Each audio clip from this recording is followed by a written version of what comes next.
اعوذ باللہ من الشیطان الرجیم بسم اللہ الرحمن الرحیم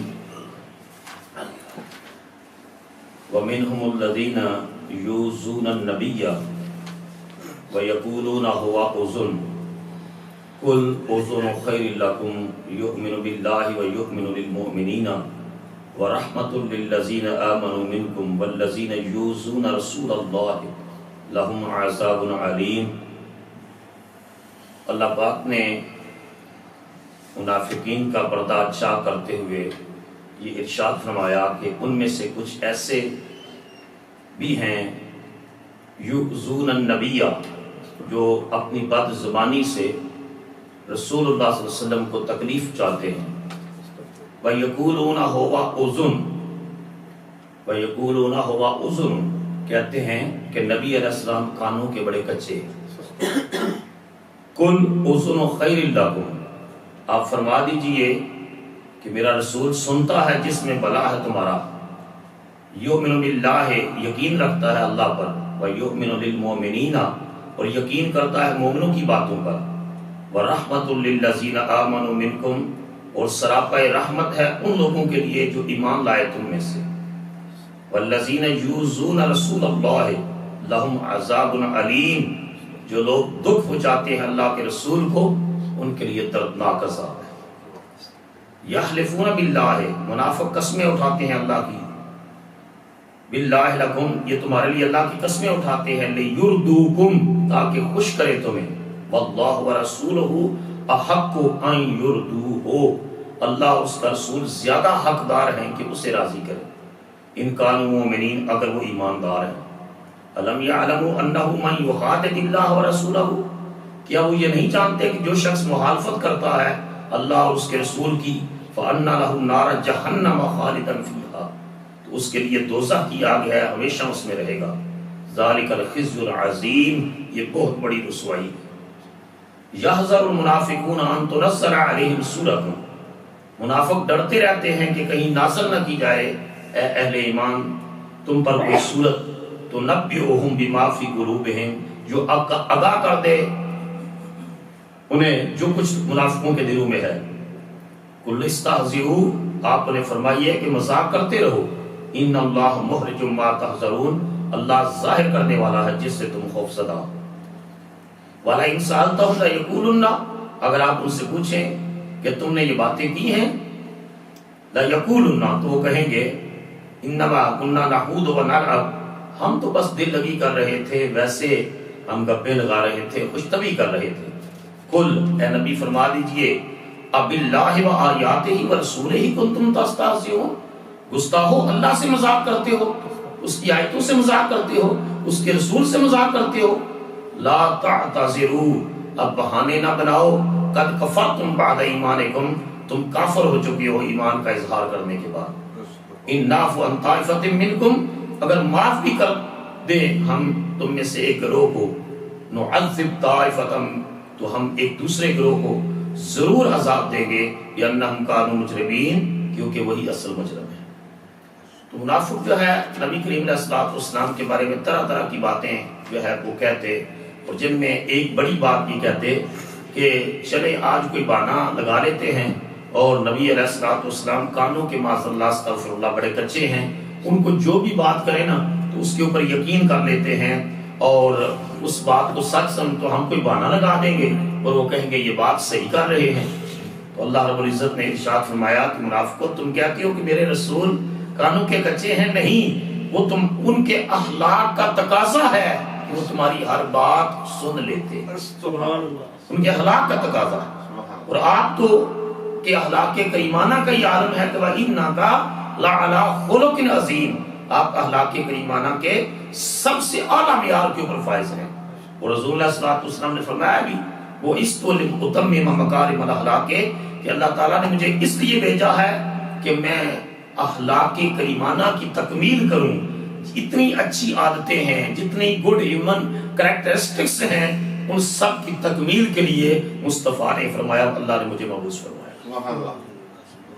تو ارشاد فرمایا کہ یہ تو ان کے اخلاق کا تقاضا ہے کہ ہر کسی کی بات سن لیتے ہیں، وگرنہ جو ہے وہ اور وہ منہ کے اوپر جواب نہیں دیتے، اخلاقت کا، اور اس سے یہ حس کرتے ہیں کہ وہ ہر کسی کی بات سن کر اس کے اوپر یقین بھی کر لیتے ہیں۔ اللہ پاک نے ارشاد فرمایا یؤمن للمؤمنین،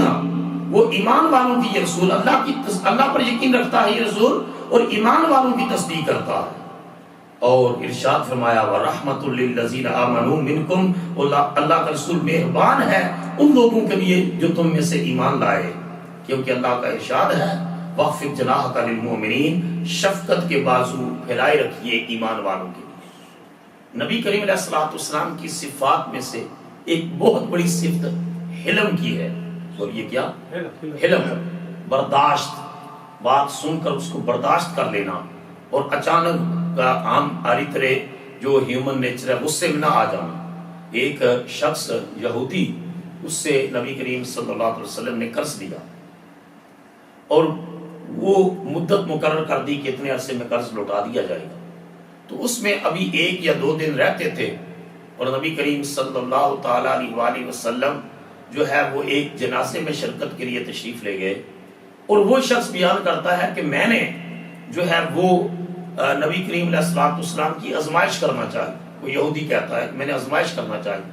اور میں جو ہے وہ آپ کے قریب گیا اور میں نے جا کر کہا کہ اے محمد صلی اللہ علیہ وسلم میرا قرض واپس کیجیے، تو حضور نے ارشاد فرمایا ابھی ٹائم ہے، کہنے لگا نہیں، آپ جو عبد المطلب کی اولاد ہیں یہ پیسے کے معاملے میں بڑے ٹال مٹول سے کام لیتے ہیں، آپ قرض واپس نہیں کرتے، یوں کرتے ہیں، اور آگے بڑھ کر جو ہے وہ آپ کی چادر مبارک اس نے کھینچی۔ جب چادر کھینچی تو صحابہ کرام اور خاص کر کے سیدنا عمر رضی اللہ عنہ جلال میں آ گئے۔ آپ نے فرمایا یا عدو اللہ، او خدا کے دشمن، پیچھے ہٹ جا، تو میرے آقا علیہ السلام کی چادر کو کس طرح تو ہاتھ لگا رہا؟ اب وہ شخص جو ہے اس قسم کی چیزوں کا اظہار کر رہا تھا، اور رسول اللہ صلی اللہ علیہ وسلم آگے سے خاموشی اور مسکرا کے ارشاد فرما رہے تھے کہ ابھی تمہارا ٹائم رہتا ہے، ابھی قرض کی ادائیگی میں وقت پر کر دوں گا۔ جب سیدنا عمر نے اس کو جا کر گردن سے پکڑا کہ خدا کے دشمن تو حضور کوئی کے ساتھ ایسا بہیو کر رہا ہے، تو رسول خدا صلی اللہ علیہ وسلم نے ارشاد فرمایا عمر اس سے ناراض نہ ہو، تمہیں چاہیے کہ تم اس کو کہے کہ اچھے طریقے سے قرض کا مطالبہ کرے، اور تجھے چاہیے کہ تم مجھے کہے کہ آپ اس کا قرض ادا کر دیں، ہمیں اس کا قرض ادا کرنا ہے، ہمیں حسن اخلاق کا مظاہرہ کرنا ہے۔ سبحان اللہ۔ اب جو تم نے اس کے ساتھ یہ سخت زبان استعمال کی ہے نا، تو عمر جا کر اس کا قرض بھی ادا کر، اور جو رقم ہے اس کی وہ دینے کے بعد کچھ رقم اور بھی اس کو دے جو اس کے ساتھ تو نے سخت لفظ استعمال کیے۔ حضرت سیدنا عمر رضی اللہ تعالیٰ جو ہے وہ اس کے ساتھ چل پڑتے ہیں اور جا کر قرض کی ادائیگی کرتے ہیں۔ جب ادائیگی کرنے لگے تو اس یہودی نے کہا عمر سن، میں نے تورات میں اللہ کے آخری رسول کی جو نشانیاں پڑھی تھیں ان میں ایک نشانی یہ پڑھی تھی کہ وہ رسول بہت زیادہ علم والا ہوگا، بہت اخلاق کا مالک ہوگا، وہ برائی کا جواب نیکی کے ساتھ دے گا، شر کا جواب خیر کے ساتھ دے گا۔ عمر میں نے قرضہ کدھر لینا ہے، میں نے تو آزمائش کرنے آیا تھا اور میں نے اس آزمائش کو پورا پایا ہے، اب میں یہ قرضہ بھی حضور کو دیتا ہوں اور واپس چل، میں مصطفیٰ کا غلام بننا چاہتا ہوں، سبحان اللہ، میں محمد عربی پر ایمان لاتا ہوں، میں کلمہ پڑھتا ہوں۔ تو اللہ پاک نے ارشاد فرمایا یہ اخلاق کا تقاضا ہے کہ منافقوں کی باتوں کو سن لیتے ہیں، وگرنہ جو ہے اور مومنوں کے لیے سراپا رافت و رحمت ہیں۔ اور فرمایا والذین یؤذون رسول اللہ، جو لوگ اذیت پہنچاتے ہیں اللہ کے رسول کو، لہم عذاب علیم، تو ان کے لیے دردناک عذاب ہے، وہ اللہ کے عذاب سے بچ نہیں سکتے۔ اب کوئی شخص، بہت سارے پاکستان میں ایسے جو ہے آپ سنتے رہتے ہیں ویڈیو کلپ جو نبی علیہ الصلوۃ والسلام کے بارے میں بڑی سکیانہ گفتگو کرتے ہیں کہ ماشاء اللہ نبی اپنی قبر میں مار گئے، مٹ گئے، استغفر اللہ، اس قسم کی بیہودہ گفتگو کرتے ہیں۔ تو مجھے بتائیے کہ قرآن مجید کہتا ہے کہ شہید زندہ ہے، اور شہید کو شہادت کا رتبہ حضور پر ایمان لانے کی وجہ سے ملا ہے۔ جب شہید زندہ ہے تو جس کا کلمہ پڑھ کر اللہ کی راہ میں قتل ہوا ہے، اس کی زندگی کی خوبصورتی کا عالم کیا؟ سبحان اللہ۔ تو جو رسول اللہ صلی اللہ علیہ وسلم کے بارے میں ایسی زبان استعمال کرتے ہیں وہ حضور کو اذیت دیتے ہیں، تکلیف دیتے ہیں۔ حضور علیہ الصلوۃ والسلام کے بارے میں کوئی بھی ایسا جملہ جو شان رسالت کے مطابق نہ ہو، اس سے حضور کو تکلیف پہنچتی ہے۔ تو اللہ پاک نے فرمایا جو اذیت پہنچاتے ہیں اللہ کے رسول لہم عذاب علیم، ان کے لیے سخت دردناک عذاب ہے۔ اور منافقوں کے بارے میں فرمایا یحلفون باللہ، یہ منافق قسمیں اٹھاتے ہیں۔ جب تبوک کے لیے جانا ہوا تو قسمیں اٹھا، نہیں ہماری یہ مجبوری ہے، ہم قسم اٹھاتے ہیں، یہ مجبوری ہے۔ اللہ پاک نے فرمایا ان المنافقین لکاذبون، یہ منافق جھوٹے ہیں۔ اور جو سورہ منافقون ہے اس میں بھی اس کا آغاز ہی اللہ پاک نے یہاں سے کیا کہ منافق کہتے ہیں کہ ہم جو ہے گواہی دیتے ہیں آپ اللہ کے رسول ہیں۔ اللہ پاک نے ارشاد فرمایا بلا شبہ نبی آپ اللہ کے رسول ہیں، لیکن یہ جھوٹ بکتے ہیں کیونکہ زبان سے کہتے ہیں، ان کا دل مصطفیٰ کی رسالت کی گواہی نہیں دیتا۔ اور ایمان اقرار باللسان و تصدیق بالقلب ہے کہ زبان اقرار کر رہی ہو اور دل اللہ کی توحید کا اور مصطفیٰ کی رسالت کی گواہی دے رہا ہو۔ تو فرمایا یہ جھوٹ بولتے ہیں۔ وَلَا تَجْعَلُوا اللَّهَ بُطَةً لِأَيْمَانِكُمْ، اللہ پاک نے قسم کے بارے میں، قسم کے مسئلہ میں یہ ارشاد بھی فرما دیا تھا کہ سورہ بقرہ نے فرمایا کہ ہم جو ہے وہ اللہ کے ناموں کا اپنی قسموں کا نشانہ نہ بناؤ کہ ہر بات پر اللہ کی قسم اٹھا دی، ہر بات پر اللہ کی قسم۔ یہ بھی ایک بہت بڑا، اور اللہ کی نام اور صفات کے سوا کسی اور چیز کی قسم اٹھانا بھی جائز نہیں۔ یہ جی فلاں چیز کی میں قسم اٹھاتا ہوں، فلاں، یا اللہ کے نام کی قسم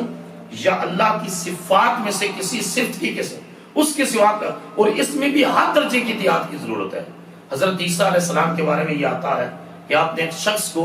چوری کرتے ہوئے دیکھ لیا اور آپ نے اپنی آنکھوں سے دیکھا، تو اس نے آگے سے جب آپ نے پوچھا تو نے یہ چیز چوری کی، اس نے کہا جی میں نے تو نہیں چوری کی، اور اس نے اللہ کی قسم اٹھا لی۔ اس نے کہا جی میں قسم اٹھاتا ہوں اللہ کی میں نے چوری نہیں کی۔ تو حضرت عیسیٰ علیہ السلام نے فرمایا میں اللہ کے نام کی عزت کی وجہ سے اپنی آنکھوں کو جھٹلاتا ہوں اور تیری بات پر یقین کر لے۔ سبحان اللہ۔ نبی علیہ السلام کا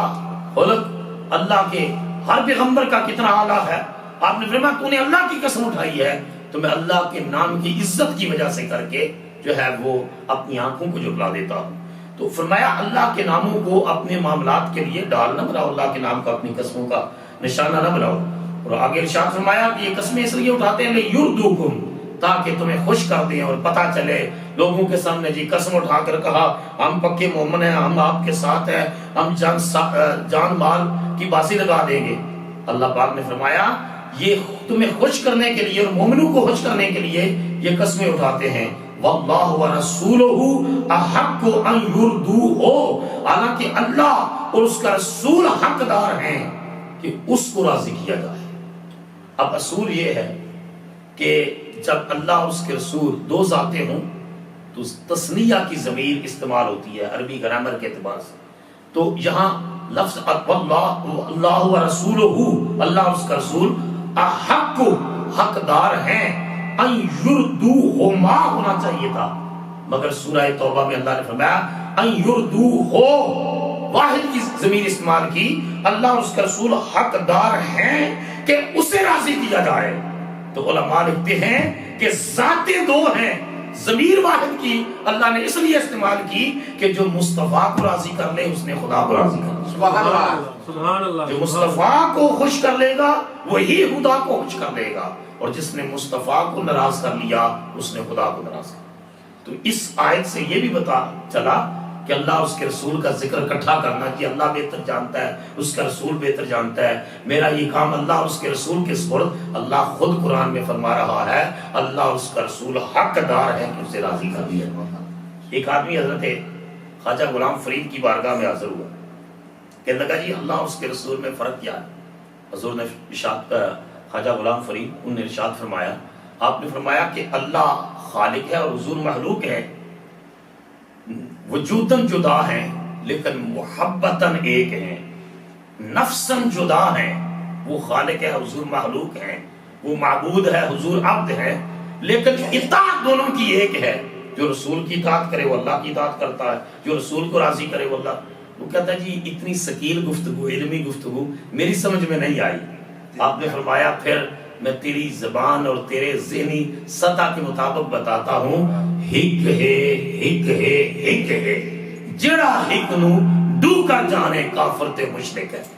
سرائے کی زبان میں آپ نے فرمایا اللہ اور اس کے رسول کی رضا ایک ہے، اللہ اور اس کے رسول کی محبت ایک ہے، اللہ اور اس کے رسول کی اطاعت ایک ہے، اللہ اور اس کے رسول کی چاہت ایک ہے۔ خدا خدا کا یہی ہے در، نہیں کوئی اور مفر مکر، جو وہاں سے ہو یہی آ کے ہو، جو یہاں نہیں وہ وہاں نہیں۔ جس نے خدا کو منانا ہے وہ مصطفیٰ کو منائے گا تو خدا بھی مان جائے گا۔ ارشاد فرمایا الم یعلموا، کیا وہ اس بات کو نہیں جانتے، انہ من یخادع اللہ ورسولہ، کہ جو مخالفت کرتا ہے یا مقابلہ کرتا ہے اللہ اور اس کے رسول کا، فان له نار جہنم، تو اس شخص کے لیے دوزخ کی آگ تیار ہے، خالدا فیہا، وہ ہمیشہ اس میں رہے گا، اس پر اللہ کا غضب ہوگا، اللہ کی لعنت ہوگی جو اللہ اور اس کے رسول کی مخالفت کرتا ہے۔ اب اس میں یہ بھی ہے کہ جو لوگ مذاق اڑاتے ہیں داڑھی کا، مذاق اڑاتے ہیں ٹوپی کا، پاکستان میں ایسے سیاستدان بھی رہے جن نے کہا جی اسلام کی سزائیں وحشیانہ سزائیں ہیں، یہ مخالفت ہے اللہ کی، یہ مخالفت ہے رسول اللہ کی، جو اسلام کے قانون کو، جس طرح کے ہمارا گورنر جو ہے وہ اسلام کے قانون کے بارے میں گفتگو کرتا رہا، اور بڑے بڑے سیاسی پنڈت اسلام کے قوانین کو استہزاء کرتے ہیں۔ اللہ پاک نے فرمایا کہ جو کوئی بھی مخالفت کرتا ہے اللہ اور اس کے رسول کی، وہ جان لے کہ وَأَنَّ لَهُ نَارَ جَهَنَّمَ، اس شخص کے لیے اللہ نے دوزخ کی آگ کو تیار کر رکھا ہے، خالداً فیہا، وہ ہمیشہ اس میں جلستا رہے گا۔ ذالک الخزي العظیم، یہ بہت بڑی رسوائی ہے۔ حضرت امام ابو حنیفہ رحمۃ اللہ علیہ کی بارگاہ میں لوگ آتے مسئلہ پوچھنے کے لیے، اور آپ جو ہے وہ مدینہ شریف سے دور تھے، تو آپ نے وہاں اجتہاد فرماتے، قیاس کے ذریعے افتاء کا سلسلہ ہوتا، فتویٰ دیتے، ساتھ ارشاد فرماتے یہ میرا فتویٰ ہے، یہ میں نے قرآن و حدیث سے پوری کوشش کی کہ اس مسئلے کا حل مل جائے، اب میں اس کوئی حکم جو ہے وہ قرآن مجید کی کسی آیت میں واضح طور پر یا حضور کی کسی حدیث میں واضح طور پر نہیں ملا، میں قرآن اور سنت کی روشنی میں اس مسئلے کا حل بتا رہا ہوں، یہ فتویٰ دے رہا ہوں۔ اور ساتھ فرماتے ہیں اگر میرے فتوے کے مقابلے میں حضور صلی اللہ علیہ وسلم کا کوئی عمل یا حضور کا کوئی حکم مل جائے، میرا فتویٰ اٹھا کر دیوار پر پھینک دینا، مصطفیٰ کے حکم کو منسوخ۔ رسول خدا صلی اللہ علیہ وسلم کی بات ساری کائنات کے انسانوں میں سب سے افضل والا ہے، اللہ کی بات اعلیٰ ہے اور اللہ کی بات حضور کی بات اعلیٰ ہے۔ فرمایا کہ اگر کسی کے پاس جو ہے حضور کا کوئی ارشاد یا عمل ہو تو پھر میرے فتوے کو پھینک دینا، اللہ کے رسول کی بات جو ہے وہ زیادہ قابل عمل ہے۔ تو فرمایا کہ جو لوگ اللہ اور اس کے رسول کی مخالفت کرتے ہیں ان کے لیے دردناک عذاب۔ آگے ارشاد فرمایا کہ یحذر المنافقون ان تنزل علیہم سورۃ، منافق اس بات سے ڈرتے رہتے ہیں کہ ان پر کوئی سورت اتار دی جائے، تنبئ بما فی قلوبہم، جو بتا دے ان کو جو کچھ ان کے دلوں میں ہے۔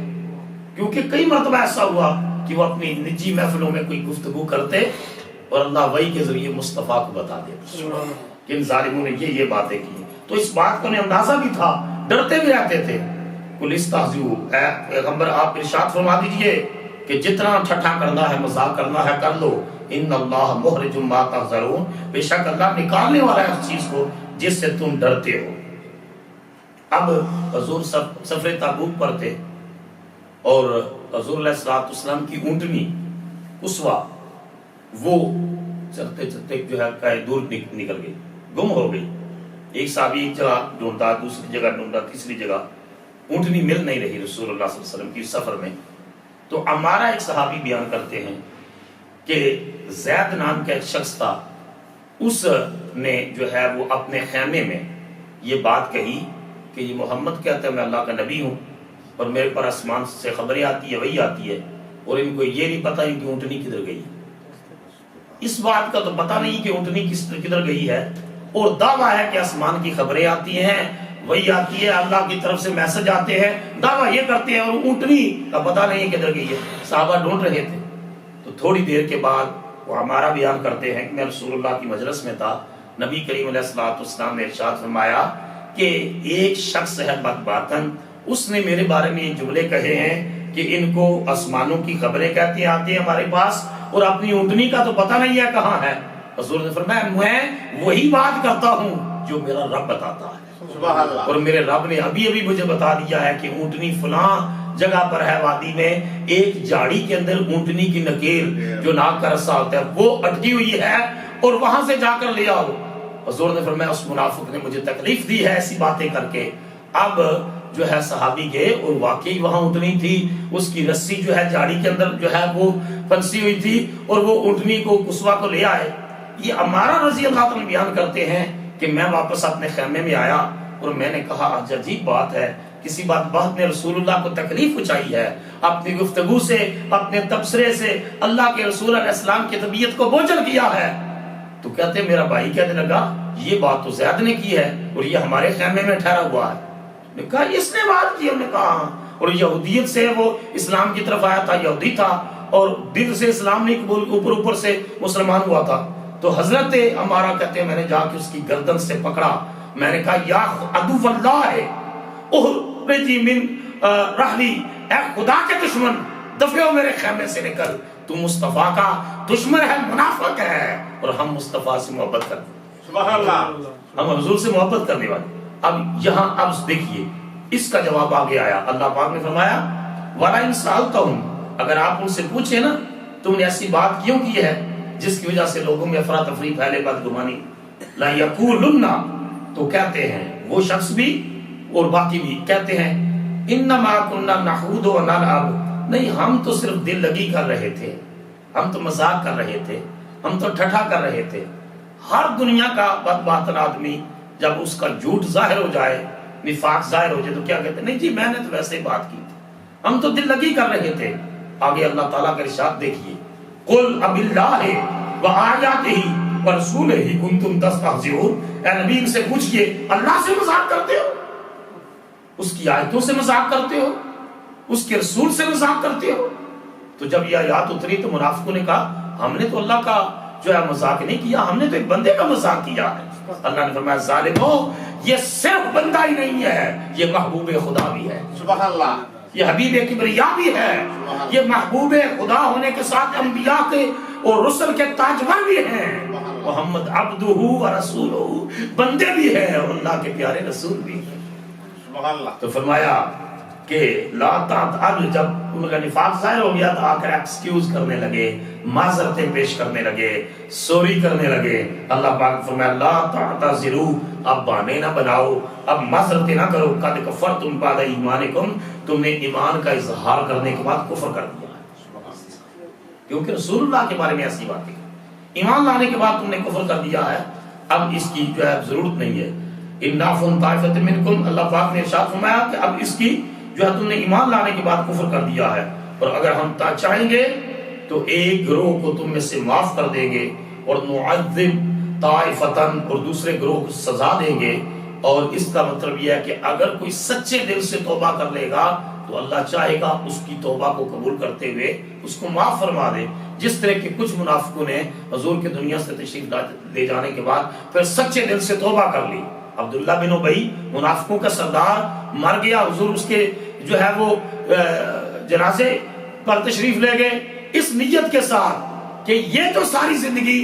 جو ہے حضور کو تکلیف دیتا رہا ہے، اور رسول اتنے کریم ہیں کہ اس دشمن کے جو ہے وہ جنازے کے لیے بھی تشریف لے گئے ہیں، اور اس کا بیٹا جو ہے وہ پکا سچا کھرا مسلمان تھا، اس کی دل جوئی بھی مقصود تھی۔ حضور کے رویوں کو دیکھ کر بھی کچھ منافق توبہ کر جاتے ہیں کہ یہ رسول تو بڑی ہی شانوں والا ہے، بڑی کرم اور نوازیوں والا ہے۔ اللہ پاک نے فرمایا اگر اللہ چاہے تو ان میں سے ایک گروہ کو معاف کر دے، یعنی جو توبہ کر دے، اور دوسرے کو عذاب دے، بِأَنَّهُمْ كَانُوا مُجْرِمِينَ، کیونکہ وہی اصل مجرم ہیں، وہی اصلی جو ہے اللہ اس کے رسول کا اذیت پہنچانے والے ہیں۔ وہاں جب نبی کریم علیہ الصلوۃ والسلام پہنچے تبوک میں تو جو ہے وہاں ہرقل کو حضور نے خط جو ہے وہ لکھا، تو اپنے صحابہ سے حضور نے ارشاد فرمایا کہ تم میں سے کون ہے کہ جو یہ خط لے کر روم جائے؟ سخت حالات تھے، آپ یعنی دشمن کی سرحد کے اوپر پہنچ گئے ہیں۔ حضور نے ارشاد فرمایا کون ہے جو یہ اس کے پاس جو ہے میرا خط لے کر جائے، میں محمد اس کو جنت کی گارنٹی دیتا ہوں۔ سبحان اللہ، سبحان اللہ۔ تو حضرت دحیہ کلبی رضی اللہ تعالیٰ اٹھے، یا رسول اللہ صلی اللہ علیہ وسلم اگر وہ اسلام قبول نہ کرے تب بھی میری جنت پکی ہے، اگر اس نے اسلام قبول کر دیا تو ٹھیک ہے، اگر اس نے اسلام قبول نہ بھی کیا تو میری جنت پکی ہے۔ حضور نے فرمایا اگر اس نے اسلام قبول نہ بھی کیا تو تو جنتی ہے۔ تو دحیہ کلبی رضی اللہ تعالیٰ بڑے خوبصورت صحابی، اور یہ اب تفسیر کا وقت نہیں ہے، یہ وہی شخص ہے کہ جنہوں نے اسلام لانے کے بعد نبی کریم علیہ السلام کی خدمت میں عرض کیا کہ یا رسول اللہ میں نے اپنی بہت ساری بچیوں کو کفر کی حالت میں زندہ درگور کیا تھا. اور ایک بچی کا پھر واقعہ بیان کرتے ہوئے جب انہوں نے بیان کیا تو صحابہ جو ہے داڑے مار مار کر روتے تھے کہ میں اس کے لیے گڑھا کھود رہا تھا کہتا ہے اور ہوا آئی اس کی مٹی جو ہے وہ اپنے دوپٹے کے ساتھ میرے چہرے سے مٹی صاف کر رہی تھی اور میں اس کو اس گڑھے میں گرانے کے لیے گڑھا کھود رہا تھا. تو نبی کریم علیہ السلام کی آنکھوں میں بھی آنسو آ گئے. اب اس نے اسلام قبول کیا تو کہتے ہیں کہ ایڑیاں بھی اٹھا اٹھا کر چلتا کہ میرے پاؤں کے نیچے کوئی چمٹی بھی نہ آ جائے, وہ آ کر نہ مر جائے. یہ تھا مصطفیٰ کی آمد کے صدقے میں ایسا انقلاب کہ خود نہ تھے جو راہ پر اوروں کے ہادی بن گئے. کیا نظر تھی جس نے مردوں کو مسیحا کر دیا. اور بڑے خوبصورت صحابی تھے. حضور پھر ان کو امبیسڈر بنا کر بھیجا. اب نبی کریم علیہ السلام نے جب بھیجا تو ہرقل نے کہا کہ میں اس دعوت کو قبول کرتا ہوں اور جا کر اپنے نبی محمد صلی اللہ علیہ وسلم سے کہنا کہ میں جو ہے وہ آپ کے احترام کرتا ہوں, آپ کے دین کو قبول کرنے کے لیے میں تیار ہوں, لیکن میری کچھ مجبوریاں. اور اس نے کچھ جو ہے وہ بطور رقم کچھ حضور کی خدمت میں بطور تحفہ بھیجی. جب حضرت دیا کلبی رضی اللہ تعالیٰ نے واپس تشریف لائے تو جا کر حضور کی خدمت میں عرض کیا کہ یہ اس نے دعوت تو جو ہے وہ یہ مجھے جواب دیا ہے. اور یہ تو حضور نے فرمایا وہ جھوٹ بکتا ہے. حضور نے فرمایا جھوٹ بکتا ہے کہ یہ مجبوریاں ہے اور اس کی وجہ سے کر کے میں اسلام قبول نہیں کر رہا. حضور نے وہ رقم مجاہدین کے درمیان تقسیم کر دی. لیکن اللہ کے حبیب صلی اللہ تعالیٰ علیہ وسلم تقریباً 1 مہینہ تک جو 30,000 کے لشکر کے ساتھ وہاں روم کی سرحد پر تبوک وہاں جو حضور ٹھہرے رہے. اور اس کے نتیجے میں دشمن کو 1 مہینہ تک ایسا رعب طاری رہا کہ دشمن مقابلے میں نہیں آیا. اور بغیر لڑے بغیر جنگ کیے اللہ نے اپنے رسول کو فتح عطا فرمائی. اور فتح شاندار فتح عطا تھا اور مسلمان کامیاب ہو کر اس سے واپس تشریف لائے. اب بہت ساری آگے چیزیں سورہ توبہ میں اس کی آئیں گی. اللہ رب العزت کی بارگاہ میں دعا کرتا ہوں اللہ تعالیٰ اپنے حبیب نبی کریم علیہ السلام کے صدقے ہمیں ہمیشہ اللہ اخلاص کی دولت سے مالا مال فرمائے اور اپنی ذات کے بارے میں اللہ تعالیٰ اور حضور کے بارے میں ہر بدگمانی ہر شخص سے ہمیں محفوظ رکھے. اپنی توحید خالص پر ایمان کامل اور حضور کی رسالت اور ختم نبوت پر ایمان کامل اور یقین محکم اللہ نصیب فرمائے. وما علینا الا البلاغ المبین.